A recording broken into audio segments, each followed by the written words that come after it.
like we only get to see people on this little screen. Little box. But, Barbara, you're a real person.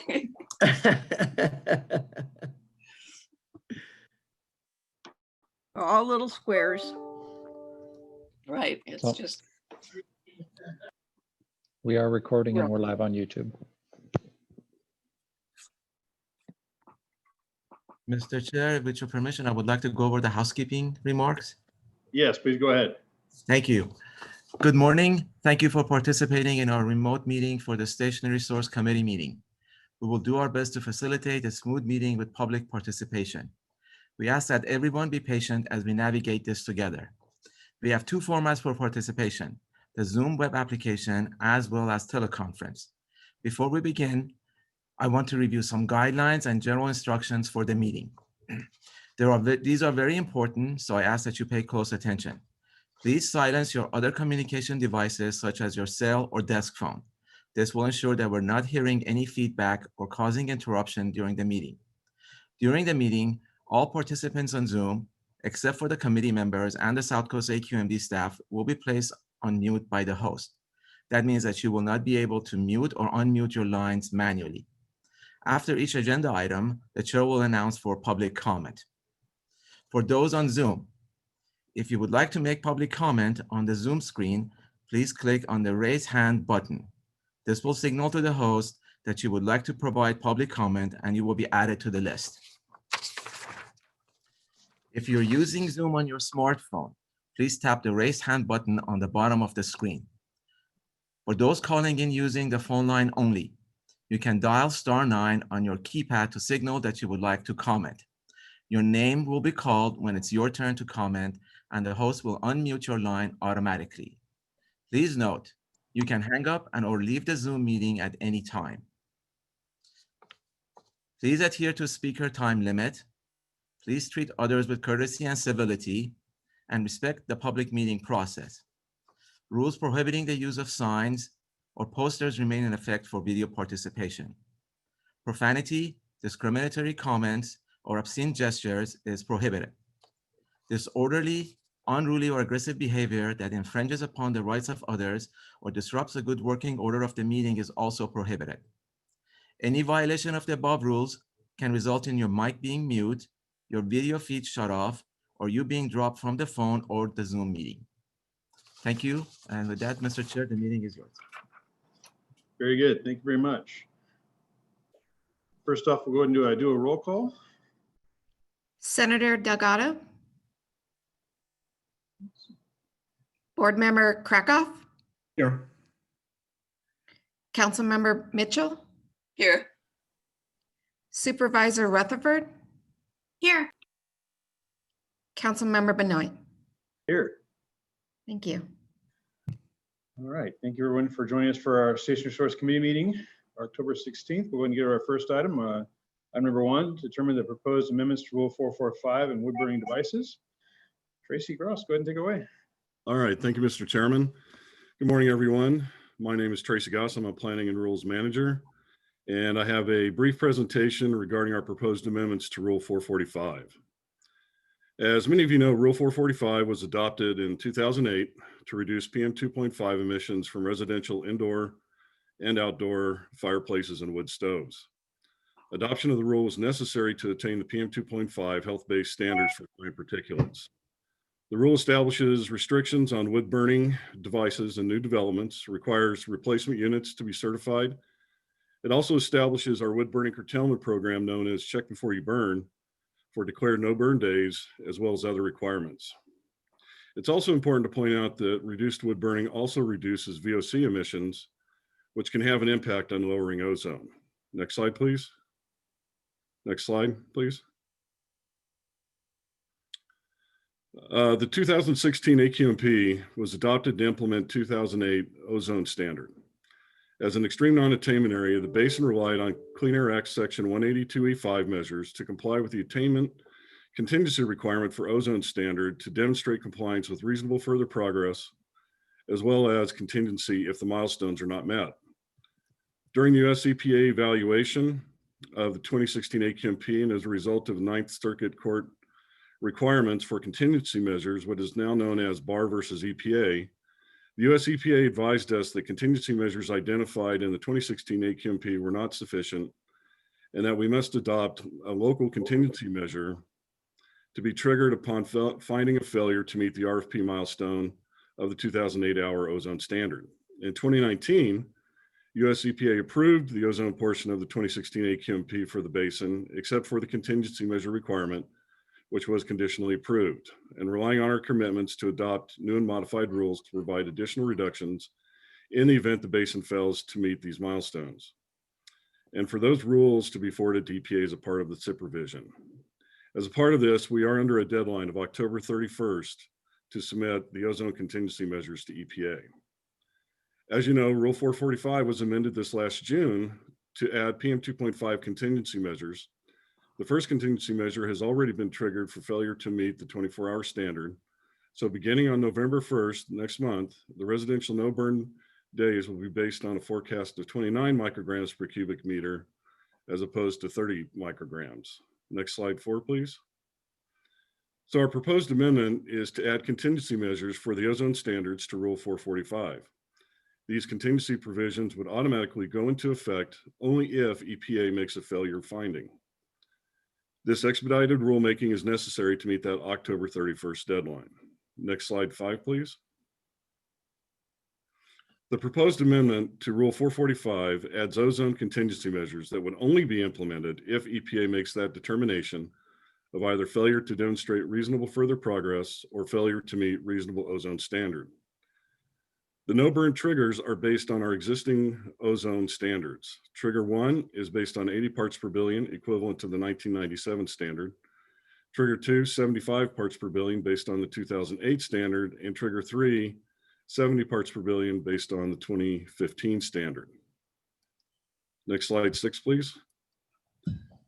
If triggered, we would implement an 8-hour ozone forecast for the months of September through April, starting at the 80 parts per billion level. As I mentioned, wood combustion produces VOC emissions. Specifically, one of the unique products of wood combustion from wood burning is level glucosin. This is a speciated compound and is subject to monitoring and is used as a tracer for wood burning, and by extension lets us know the extent of wood burning related to VOC emissions when evaluating sources of emissions contributing to ozone. This correlation has shown us that reduced wood burning beyond the traditional wood burning season in the winter can have an impact on ozone formation as we enter and leave the summer ozone season. Therefore, we propose, if triggered, the wood burning season for ozone to include the 2 shoulder months of September and October and March and April. An extension of the no burn season for ozone into these months can contribute to the attainment of the ozone standards. Slide 7, please.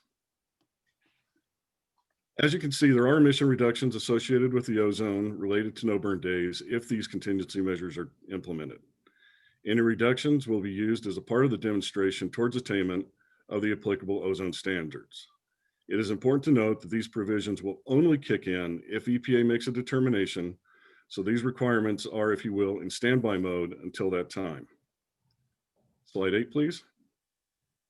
As you can see, we're on a compressed rule development schedule. Our close of comments were on October 13th, and they are responded to in the staff report. We had no significant issues raised, and we're going to present this proposed amendment to the board at a special meeting on October 27th. Next slide, please. So our staff recommendations to the board will be to determine that the proposed amendments are exempt from CEQA and to amend Rule 445. With that, Mr. Chairman, that concludes my presentation, and we're able to answer any questions you or the committee may have. Thank you. Thank you. Committee members, do we have any questions before public comment? I have some questions. Sure, please go ahead. Thank you, Mr. Vice Chair. Again, haven't seen a lot of attainment matters, it being a new board member, but had some questions about this, if I can. And had a chance to look back at the AQMD and our contingency measure plan for ozone. Didn't really see Rule 445 and wood burning stoves as a key part of our ozone plan. Understand this is important for PM. And I saw in the presentation, Mr. Goss, slide 7 talks about VOCs. So a little bit surprised to see this as being a key component of our ozone strategy. Can you explain that a little? Wayne, is it okay if I address that? This is Phil. Go ahead, Phil. Okay. So good morning, board members. Philip Fine, Deputy Executive Officer, Planning and Rules Division. I think the first thing to note on why we're bringing this before the board is this is in response to that court case that forced EPA to treat these types of contingency measures very differently than how they have treated them in the past. And what the court insisted on is that our rules include these provisions that are triggered upon an EPA finding automatically. So without any further board action. That was essentially what the court case said. And it's not the type of thing we normally would do because we don't really hold back on any reductions that we think are feasible. And we actually can't hold back on reductions that we think are feasible given state law and federal law. So this is not something we would otherwise do other than the fact that EPA is requiring us to find one of our rules that has a trigger. So this is not a major part of our attainment strategy. This is checking the box for an EPA requirement. We don't agree with that court case. And we just need to find a place in a rule to place a trigger that will get emission reductions, but has minimal impact. We have other rules that will be going after much more significant emission reductions. So the other thing to remember is that there's sort of two different ways that the Clean Air Act uses the term contingency. So the one that you referred to back in what was submitted to EPA at the end of last year are 182E5 contingency provisions, which are, if you're going to use the black box for your attainment plan, 3 years prior to your attainment date, you need to submit to EPA a plan of how you're going to make up those emission reductions. And we submitted that, board adopted and submitted that plan in December. These contingency measures are entirely different. And these are part of the Clean Air Act that says if you miss a milestone or fail to attain, you need to have provisions that take effect to get additional reductions. The other piece of how EPA is implementing this is those reductions have to occur within 1 year of being triggered. So you can imagine most of our rules take 2 or 3 years to implement. We have to, they put on control equipment, there's reformulation of products, of paints, of sealants. You have to change your operations significantly, none of which can feasibly be done within a year. So we had to find a rule that could feasibly implement something quickly. We had identified 445 for PM contingency because it could do that, could get emission reductions no matter what they were within a year. And when we were faced with doing the same thing for ozone, we could not identify another type of rule that could be implemented within a year. So that is why we came back to this rule, are using the VOC reductions that this will occur on these bridge months in order to satisfy this EPA requirement that, again, I wouldn't call this as a major part of our attainment strategy. This is trying to satisfy what a court said needed to be done in a way that is very different than how we've satisfied contingency measures in the past, which was just over controlling, which was showing that we are going a little bit beyond what was required for attainment. Even before a trigger, we were getting those emission reductions. So that's what changed. And I know that's very long-winded and it's very complicated and it's been something we've been dealing with for 2 years now. But this is where we settled as our recommendation. And it's before you today. Thank you. A couple more questions, Mr. Vice Chair. Oh, please go ahead. Do we have a slide that tells us how much ozone reductions we're getting out of this? It's very hard to determine. We do know we're getting VOC reductions. So, it depends on the day and the temperature and all those other factors on how the VOC reductions translate to ozone reductions.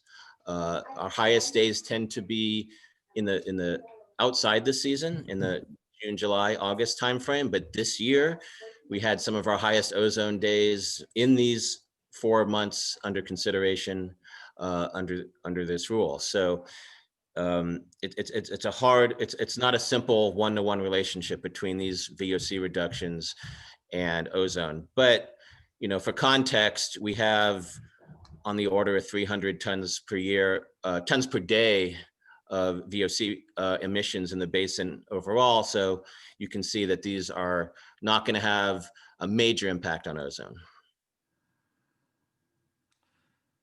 Okay. If we can step back for a second, I know we have an attainment date for for ozone in 2023.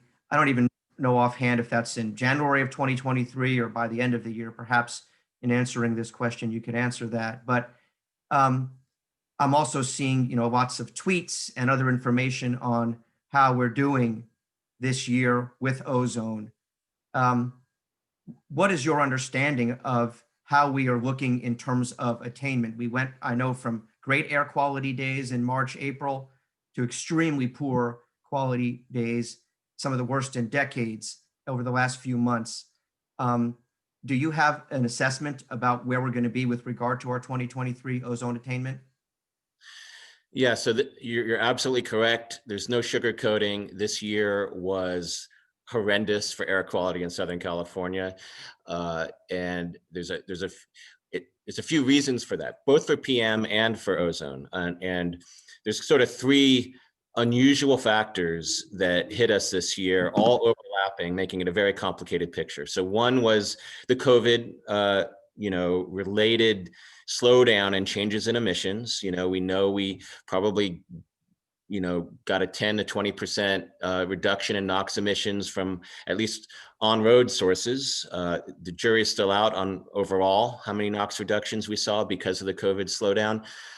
And the jury is still even further out on the VOC emissions, and we won't know that for some time until we complete an analysis and get emission reports for next year, et cetera. So that's one, is the COVID changes in emissions. Number two is the wildfires.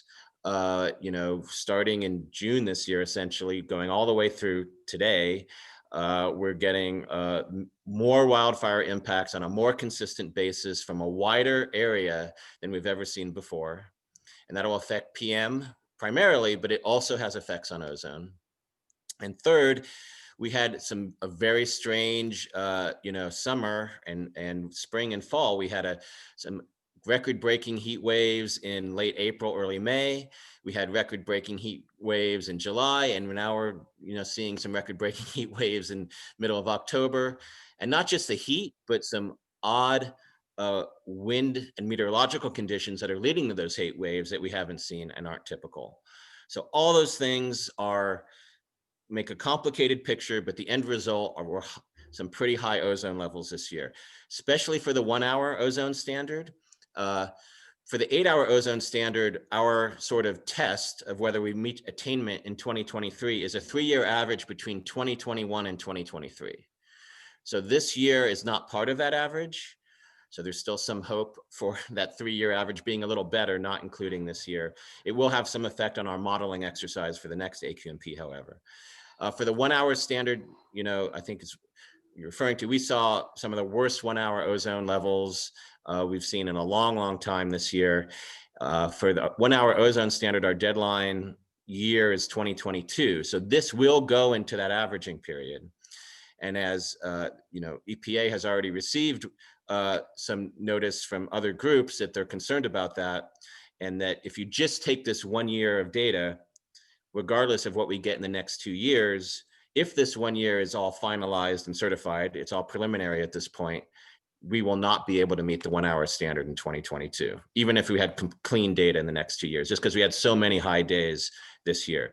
Now that data needs to be certified, that data needs to be QA QC'd, that data there might be some exceptional events in there, but we're not hopeful that after all that is done, we'll be able to, still have the possibility of attainment in 2022. The 1 hour standard is a little different.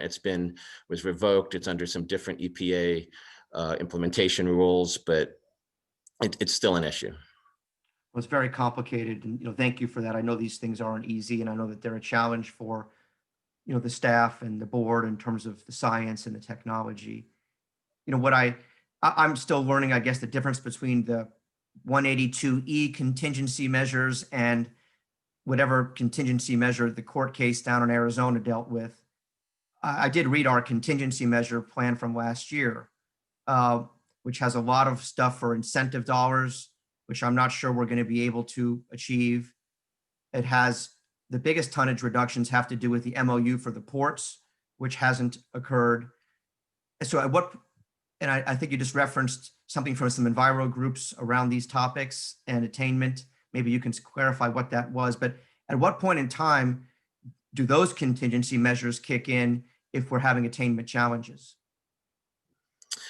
So again, they're very different contingency measures than what we're dealing with today. So completely different topic, but we submitted that plan. EPA has not acted on that plan. That plan was a difficult plan, and it pointed out that we cannot get to attainment without either quick federal action on federal sources like trains and ships that we have practically no authority over, and that also stepping up with additional incentives. We've had some difficulties in that. Budgets now have gotten tight, so the prospect for 2023 attainment is getting worse and worse, as you know. But EPA has not acted on that plan yet. That I think they're due to act on that plan middle of next year, I believe, and we'll see what we have to say. But we still, we never said this was going to be easy. It was going to require, partnerships at all level of government and even beyond government to get there, and to policymakers to step up.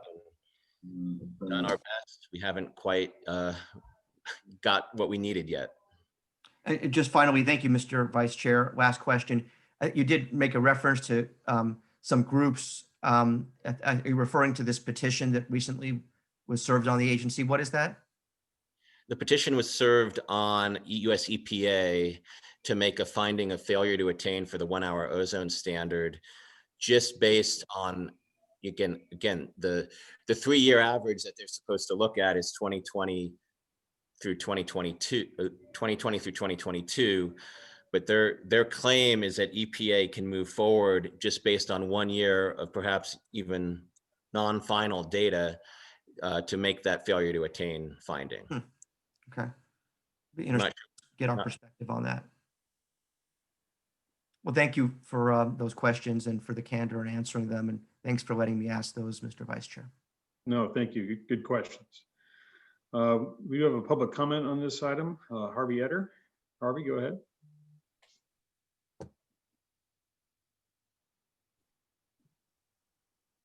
Hello. Hello. Am I being heard? Yep. Hello. Yeah, Harvey, am I go being ahead. heard? Okay. Hi. My name is Harvey Etter. I'm speaking for myself and for the Public Solar Power Coalition and those 80-90% of the voters, citizens that want to see an equitable and just transition to solar renewables ASAP to deal with our climate problems. Okay. I heard, for example, omissions of the big fire. Okay, there was a cover article in The Economist a couple of weeks ago, and then a page on the change in geopolitics with the transition. And they talked about big changes in climate and whatnot. Okay, 19 of the last 20 years are the hottest in history. In the last 20 years, there's been a 50% increase in storms and drought climate incidents. Okay, you went and talked about these different months, and you didn't say anything about September, when we broke the world's record of 130 degrees ever in Death Valley and 121 in Woodland Hills, which has been serially going up every 2 years. And Governor Newsom said that we're right now in conditions we weren't supposed to hit until 2040 and 2050, and it's a damn climate emergency / Armageddon, and it's on now, and what we're doing is inadequate. Okay, y'all being sued by us and have been for decades, and we got 100 exhibits there, the Solar New Deal. This is obfuscation and all kinds of semantic devices hiding the ball, man. Trying to extend time for the plan. We sued you in the 91 plan. You need a federal plan. Okay, nobody, counting the angels on the head of a pin. Okay, nobody's looking at the big picture. Okay, the body counts and what this counts at 9 million per premature death in the district. That the deaths from the fire, just according to Balms, who's on the board of CARB and ran the health department for LA County and now is at the Institute at USC. So there was 1,000 to 3,000 deaths just from fire in the month of September alone. At the average of 2009, that's $18 billion a month. In 5 months, that's almost half of the damn state budget. Okay, these are real numbers and real facts, and what's being spent now, these trillions of dollars. This is a virus. This is just like a vector, like they kill the trees in the drought and stuff. This is the overview of the situation that we got in the political economics and the body count and the inequities that are going on. It's outrageous. And we got to deal with it now. And everything you're doing with this new plan and to extend it with Coachella Valley is illegal. You can't do that. This is under the color of us filing and getting run out of federal. Thank you, Harvey. Your time expired. Any other public comments on this item? Bring it back to our body. Is any other questions from the rest of the group? Chair, just want to acknowledge that I joined a little bit late. Sorry about that. I was listening to the Exide hearing. No problem. Thank you for joining us. All right. Any other questions on this item? Thank you, Tracy. We'll go ahead and move on to the next item then, the summary of the proposed amended rule 1146. Michael, go ahead. Great. All right. Thank you, Chairman Benoit, and good morning, committee. My name is Mike Kraus, Planning and Rules Manager, and I'm here to present to you our amendments to our Rule 1146. Next slide, please. By way of background, we adopted slide 2, Paul. Thank you very much. The board adopted this rule back 32 years ago, focusing on the reduction of nitrogen oxides from large boilers, steam generators, process heaters that are typically found in locations like industrial or commercial sites. Our last amendment was in 2018, where we expanded the applicability to include those facilities that are transitioning out of the reclaim program. During that process, we did a full BART assessment. Remember, BART is the best available retrofit control technology assessment that determined what our best and appropriate NOx emission limit is for class and category of those different impacted units. In addition, because those units to reduce those nitrogen oxide emissions was most likely to use controls such as an SCR or selective catalytic reduction, and in that process, that operation of that control requires ammonia injection. And sometimes when that ammonia is unreacted, it escapes or slips and becomes an emission in our air. So we put in the rule at that time a limit for that ammonia slip. Next slide, please. However, ammonia is also regulated under our Reg 13 NSR regulation. And how that works is that when you have, it specifically states in our Rule 1303, that if you have an increase of ammonia emissions, along with other ones, but if you've got if you have an ammonia emission increase, that it would trigger our new source review.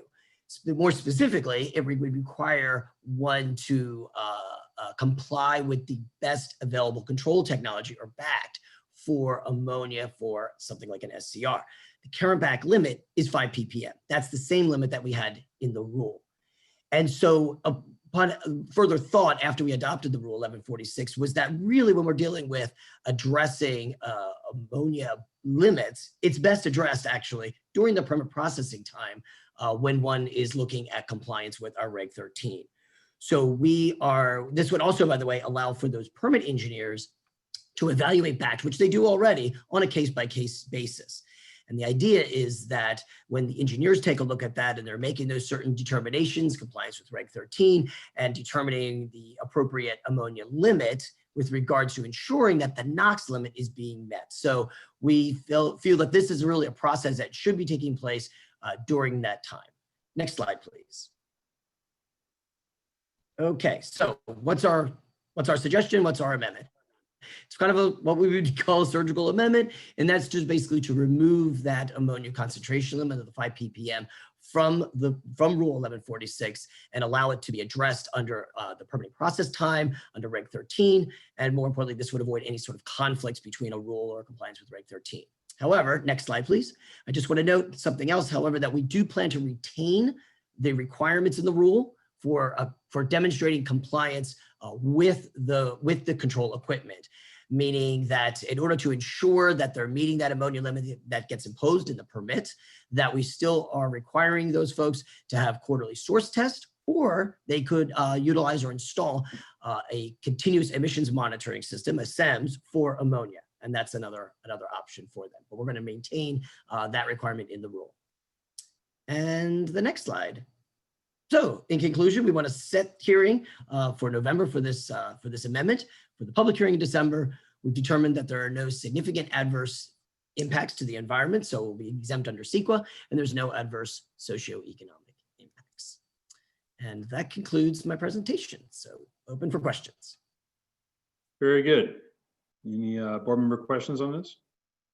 Just a couple quickies, Mr. Vice Chair. Please go ahead. This issue of ammonia slip, we would see this when I served on the hearing board a little bit. What is the concern about the ammonia? It's an acute concern in the nearby community? So, well, ammonia is also a precursor to PM. So that's obviously. So this has impacts on our criteria? Right. It could impact our criteria, yes. Because again, it's a precursor to PM, and we have PM standards. So it is important for us, for sure. We're not downplaying that, but just looking for the appropriate place for that evaluation to take place. So they'll still be set to an ammonia limit. It's just that decision maker will be done during that permit processing time. Understand. Yeah. We think that we can still enforce appropriate ammonia slip requirements, right? That's right. That's right. Because they will be subject to best available control technology, and currently that limit is at 5 ppm. What about electric applications for this kind of equipment? Are any other air districts in the country moving towards requiring electric boilers? Somebody sent me something from New Jersey, for example. Is that something that we would consider down the road, or how does that fit into to this? Sure. During the amendments for 1146, we considered all sorts of technologies, and those and what's, like the requirement of best available retrofit control technology is to look at what's the maximum emission reductions. But remember, it also accounts for things like, is the technology feasible? Can it work in these applications? What's the cost of those? Is it cost effective? So all of that analysis had taken place already back in 2018. I don't have any specific information on the, for that evaluation. I'll let you, I can get back to you, but yeah, that would have been a process that would have taken place back then. Thanks, Mr. Vice Chair. Thank you, Mr. Krause. You bet. No problem. Any other questions or comments on this item? Any public comment? Not seeing any hands raised. Very good. Thank you, Michael. I'm going to item number 3, the proposed rule amendment for Coachella Valley reclassification for extreme non-attainment. Julian Wong. Thank you, Chair Benoit and members of the committee. My name is Jillian Wong. I'm a Planning and Rules Manager, and I'm here to provide you with a brief summary of the proposed rule amendments to Regulations 13, New Source Review, Regulation 20, Reclaim, and Regulation 30, Title 5 Permits. Next slide, please. So for the 1997 8-hour ozone standard, Coachella Valley was previously classified as a severe 15 non-attainment area with an attainment date of June 15, 2019. Although we did see improvements in the ozone air quality in the Coachella Valley, higher levels were experienced in 2017 and 2018. So in order to allow more time to attain the standard, South Coast AQMD requested a voluntary reclassification to extreme non-attainment for that standard. That request was granted, and the new attainment deadline was set at June 15, 2024. The Coachella Valley is anticipated to attain the standard earlier than the deadline based on our projected modeling. Next slide, please. As a result of the reclassification, rule amendments are required to the rules within New Source Review, Reclaim, and the Title V permit program. These amendments will lower the volatile organic compound, or VOC, and nitrogen oxides, or NOx thresholds. And the reason we're looking at VOC and NOx is because they are ozone precursors. For a major polluting facility, the current threshold is 25 tons per year, and that will be lowered to 10 tons per year. And for a major modification, it will be lowered from 25 tons per year to 1 pound per day. This will make the thresholds in the Coachella Valley consistent with the thresholds that are currently being used in the South Coast Air Basin. Next slide, please. So by lowering the major polluting facility thresholds, what that will do will affect applicability for New Source Review and the Title V permit program. By reducing the major modification threshold, that will affect the federal thresholds under New Source Review for both non-reclaim and reclaim facilities. And for reclaim, it only affects NOx. That is because currently, consistent with state law, we have to ensure that there are no net emission increases of any non-attainment pollutant or precursors. And so we have been applying the 1 pound per day threshold for all modifications at facilities within our jurisdiction. Next slide, please. In addition to lowering the two standards, we're also proposing amendments to the Title V permit program. At the onset of that program, there were two applicability thresholds established. The phase 1 threshold, which was based on a facility's actual emissions, and that threshold is no longer in use. There was a phase 2 threshold, which was based on a facility's potential to emit, and that is the threshold that we are currently using today. Therefore, staff is proposing amendments that will remove phase 1 applicability threshold requirements and also remove references to phase 1 and phase 2 within the Title V permit program. Next slide, please. So what are the impacts to facilities in Coachella Valley? By lowering the threshold for major polluting facilities, it will only affect facilities with the potential to emit between 10 and 25 tons per year. Staff did a review of all permitted facilities within Coachella Valley and found that there were only 2 facilities that met this criteria. Of these 2, both of these facilities have actual emissions that are well below 10 tons per year, and we expect that they will come in to amend their permits to lower their potential to emit and avoid Title V applicability. And as explained previously, lowering the federal major modification thresholds will not have impact on facilities since we are currently already implementing the 1 pound per day threshold consistent with state law. Next slide, please. So for next steps, the proposed amendments to regulations 13, 20, and 30 are scheduled for set hearing in November with a public hearing date of December 4th. And that concludes my presentation, and I am available to answer any questions. Very good. Any questions from the board?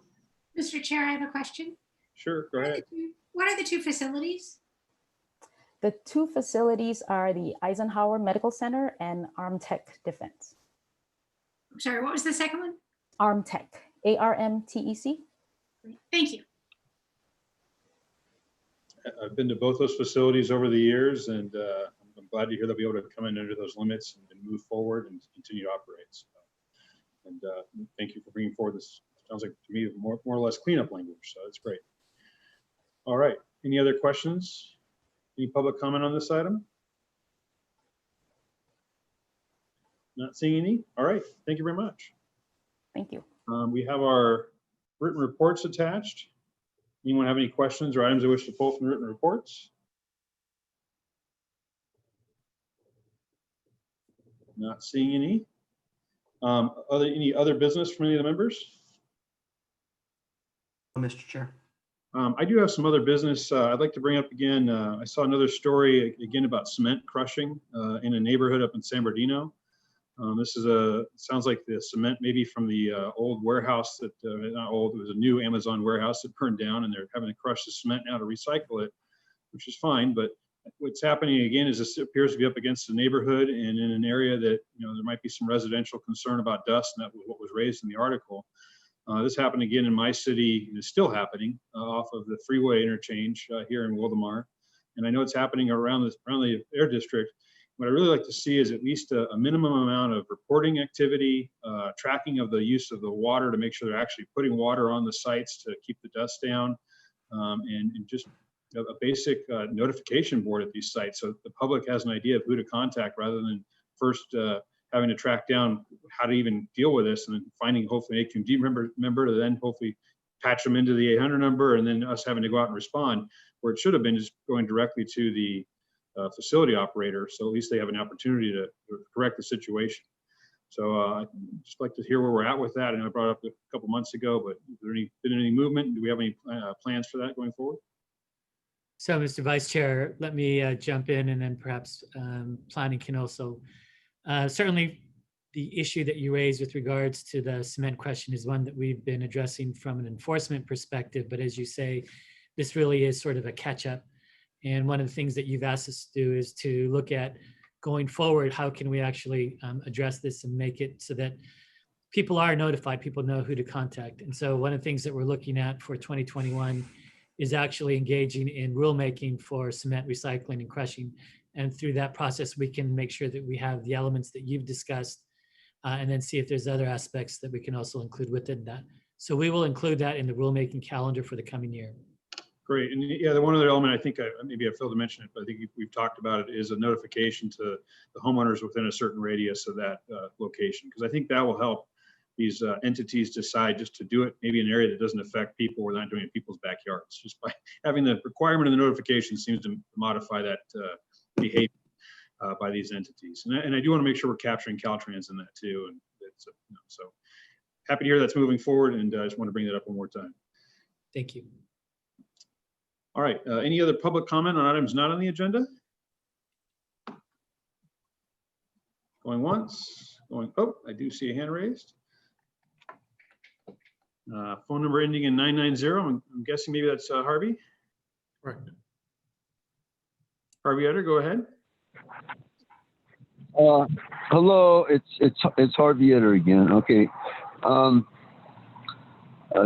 re-echo what I was saying before is that climates come back in the form of the virus and the storm fires and conditions we weren't coming to the governor to getting for decades. We got them now. It was 121 in our biggest county. What's going to happen in 10 years when it's 131? Are we going to act for equitable just solar conversion or keep doing the same stuff? Look, we're litigating. You didn't file your notice in the Federal Register till after the 1st of this year. We're run out of federal court, 9th Circuit, on December 3rd by the federal marshal and the FBI under threat of imprisonment and color of authority. This will not stand. You all haven't. You and CARB and EPA did not do your due diligence, your duty. It's gross negligence. You did not evaluate the Solar New Deal or the Department of Energy standards, and you have to adopt those standards, which are the state of the art. Done after the moon shot in the 60s. The solar is way cost effective for all users. And that's the way it is. And for transportation from stationary, the continuing battle I've had with Phil. Okay, this is garbage. We got to move forward, and we got to change things, and it's got to happen now. The 617, the indirect sources, they're all fuel related, fossil fuel for 200-300 years. You're choosing the wrong thing. You use this natural gas, and you're totally ignoring PM and toxics, benzene, and it's garbage. And now these fires. Okay. This is the real situation we got to deal with. This is not going to help solar. You don't have solar around when you got this all this crap in here. Okay, but we got to deal with what we got to deal with it. We got to be real. So the money that you're putting into this 20 plan and extending time in Coachella, you got to stop it. That money and everything has to be put into evaluating the Solar New Deal and implementing it. And that's the law And these plans supersede all the 617 plans, all the general plans, the cities and counties and everything else, and state plans. This is an existential issue. Look what we've got now with Orange, with these the militias. Okay, that Turner Diary and stuff that McVeigh slept with when he killed 168 people in Oklahoma City, man. That had L.A. in it. Yeah. Oh, yeah. Not many people know, and other stuff, and it's full of all kinds of garbage. These militias all know. There was an incorporating by reference articles in past week from the New York Times on militias. Mary something attorney said that it's illegal in all 48 states. You can't have private militias, and they're doing cease and desist, and you got to do this, and then they're interviewing the militia. Thank you, Harvey. Any other public comments? Not seeing any hands raised. All right, thank you, everyone. Well, our next meeting will be back here Friday, November 20th at 10:30. Thank you all again. Thanks, Mr. Vice Chair. Great. Have a good weekend. You too. Thank you.